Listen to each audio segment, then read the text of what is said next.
I didn't expect to see numbers like this when I set out to make this video. So let's start with 1% of Toyota sales globally are electric vehicles, and that is not including hybrids either. So how on earth can that be in 2025? It is, so let's uncover what it is that's going on with them, because it really does seem more and more like the end of Toyota before they get bought out by, say, Geely or BYD or SAIC or some other large Chinese company in the next 5, 10, 15 years or something like that. So that a big successful company can buy the identity and legacy, to some degree anyway, of a failed company, such as MG, for example. They are now owned by SAIC.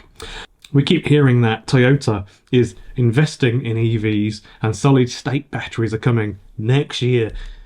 They've spent 10, 12, 14 years, something like that, tweeting about their solid state batteries coming next year. But the latest sales figures tell a very, very different story. And I did actually mention this in a recent video, and I screenshotted all the little tweets that they've been posting, very explicitly saying, publicly avowing that they're coming next year. And so I'm not making that up. So if you want to understand why Toyota is still resisting the EV transition, I would say the answer is in the data, which is always overlooked by the mainstream media. So why nobody has made note of this on YouTube seems a bit odd to me. Hey folks, Ben Alexander here. Thank you very much for tuning in. I appreciate your time, especially after the April Fool's video. I'm surprised that there is anybody still subscribed, honestly. But yeah, no, I haven't sold out to BYD. They've not bought the channel. They've never paid me any money. There is no 64 kilowatt hour battery for the BYD Seagull, and I'm not changing the name for the channel to be the BYD show. Nobody checks my scripts because I don't really write scripts. I just make lots of notes. The first point I want to make, the first key point, Toyota just sold 10.8 million vehicles worldwide in 2024, keeping its position as the world's top-selling car manufacturer. But let's break down the numbers. So hybrid vehicles sold last year, 4.4 million hybrids, which is about 41% of their total sales. Battery electric vehicles, so BEVs, Toyota sold 142,800 battery electric vehicles, which is just 1.4% of their total sales last year in 2024. Petrol and diesel vehicles, so ICE vehicles, that was 6 million vehicles. 5.8 million vehicles were traditional internal combustion engine vehicles, petrol or diesel only, no electricity at all. So in 2023, 6.7 million vehicles were 100% petrol or diesel, and in 2022, 7.75 million vehicles were petrol or diesels. So despite all the talk about electrification, Toyota is still selling over 40 times more hybrids than EVs and more than 5.9 million petrol and diesel cars per year. So Toyota has built its reputation on hybrids. Before that, it was the sheer build quality and reliability, and they're still relying heavily, I think, on those things, but hybrids as well. The fact that it's a very tried and tested drivetrain. They're clearly prioritizing hybrid production whilst keeping their EV output low. So the question is, why in 2025? Why would they be doing that last year and this year? There are some good points to make about this. Obviously, one of them, blindingly obvious, money. So this is one of the most important bits to think about. Toyota made a lot of profit over the last 5 years. It's just getting bigger and bigger and bigger. So in 2020, they made $19.1 billion US profit.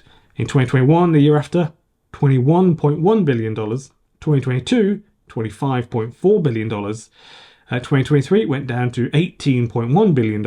And then last year, in 2024, it was $34 billion US. A lot of profit, really. So these are fiscal years as well, so ending in March. So if you ask yourself, why are Toyota holding back when it's obvious they will have to go electric? It kind of there is some logic to this, I think. Let me know what you think in the comments if you agree or disagree. But Toyota has made it clear that they don't believe in going all electric, only electric, and just sacking everything else off for EVs, basically. Instead, they're pushing for a mix of hybrids, petrols, diesels, fuel cell vehicles, hydrogen fuel cell vehicles, and a slow transition to battery electric vehicles. One major reason could be profitability, obviously, and hybrids are much more profitable than EVs because Toyota has been making them for over 25 years, a very, very long time now. So their factories are optimized for it, and they don't have to rely on expensive battery production companies, that are fully committed to electric vehicles.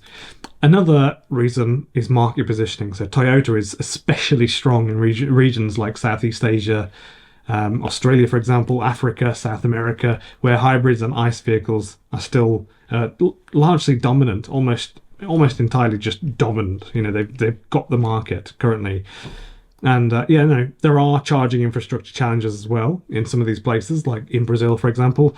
And if they go electric, fully electric, they risk losing massive portions of their customer base, all in the pursuit of selling a battery electric vehicle, which in their minds, I don't think fits their strategy to just making money, and lowering risk. Let's make some money this year. So they owe it to the people, I think, that have literally paid their bills for decades to sell them what they want. Not what the governments say that they need to be selling them, but what the customers actually want. So in a way, their hands are tied because, according to a Financial Times report, Toyota have the highest repeat customer rate of all car manufacturers, full stop. So they are kind of forced to requite that loyalty, in my opinion. So some automakers like BYD and Tesla they're basically just all in for EVs because that's all they really want to sell in the next 10, 20 years. And so it's quite easy for them because they've already made that decision pretty much from the get-go. So Toyota's sales numbers prove that they're still focused almost entirely on keeping hybrids and petrol and diesel cars as their primary products for now. I genuinely think that after having owned a Prius years ago in Norway, that people will be loving their cars because they are really great. And even when they are getting older, these cars, they still work really, really well. The parts are quite cheap and that sort of stuff. And they rarely break. So because they're built so well, and if you live in a rural area and you kind of want an electric car, but you kind of want to have an 800-kilometer range, for example, because it's very practical, then, a Prius or a hybrid of some sort, like a Camry, or a RAV4 hybrid, something like that. These are very good vehicles, I think. And if you want to do long trips like me every now and then it is quite practical to have a hybrid. I don't have a hybrid now, but it is quite practical to have a hybrid. I don't remember having met someone ever in my entire life who's had a Toyota hybrid who says that they haven't enjoyed it. They are inherently more complex these days. So many more sensors, screens, things like that, extra buttons. So what's next for Toyota? Toyota has announced plans to introduce more electric vehicles, but their strategy seems pretty cautious, I think, in my opinion. It's logical to not be too quick to alter a winning recipe, but it is also logical to keep doing what you can do and what you know works for as long as possible.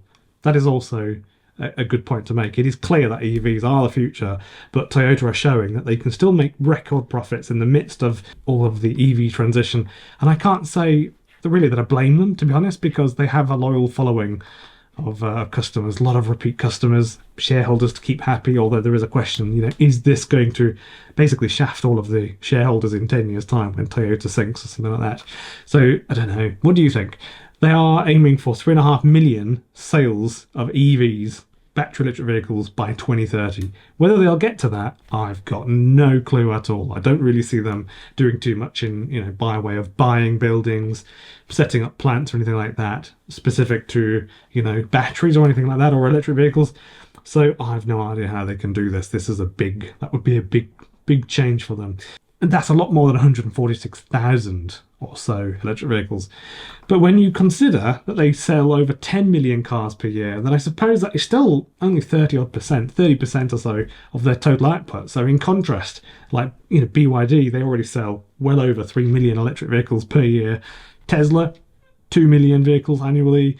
Toyota is way behind. So how they would do that, I've no idea. But the one thing that Toyota have in their arsenal, people like me, for example, I'm ready and waiting to buy a Toyota. I'm sure lots of people are. If they had one that was really compelling, that had no issues, that had a good range, charged well, a whole army of people would just go buy a Toyota if they didn't do the thing where they stick a massive premium on the car and make it, $10,000 too expensive, because they seem to be doing that a lot these days. So yeah, their cautious approach, I think that could hurt them in the long run. That's my opinion. As more countries implement stricter emissions regulations and ICE bans, Toyota may be forced really to accelerate their electric vehicle strategy sooner than they had planned. But for now, their sales figures make one thing pretty clear.